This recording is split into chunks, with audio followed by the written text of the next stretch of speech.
Hello friend, আমি জুই আবারও নিয়ে চলে এসেছি। একটাতে গেলাম না, এমনিতেই বৃষ্টির মধ্যে যেতে ভালো লাগলো না। দেন বাড়ির গাছের যে কটা ফুল ছিল সেই দিয়েই কাজ চালিয়ে নিলাম।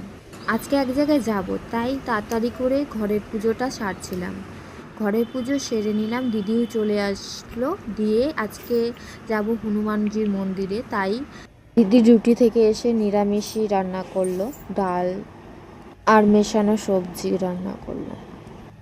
সকালে যেতাম, সন্ধে 6টা সাড়ে 6টার দিকে বেরিয়ে গেলাম হনুমানজির মন্দিরে। আমি এই ফার্স্ট টাইম যাচ্ছি। ডিউটির জন্য সকালে যাওয়া হলো না, স্নান করে বেরিয়ে পড়লাম। সব যা লাগে যাবতীয় সব ছিলাম। ওখানে বসে সবাই হনুমান মন্দিরের ভেতরে ঢুকে আমরাও হনুমান চালিশা পড়ে নিলাম।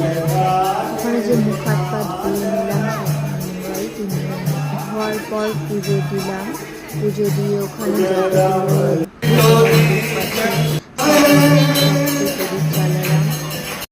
চালালাম। দেখি ঝমঝম করে বৃষ্টি শুরু হয়ে গেছে।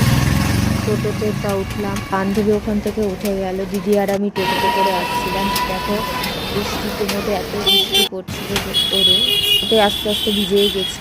ভিডিওটা ভালো লাগলে লাইক, কমেন্ট অ্যান্ড সাবস্ক্রাইব। এসে সুইগি থেকে আইসক্রিম অর্ডার করলাম, দিয়ে আইসক্রিম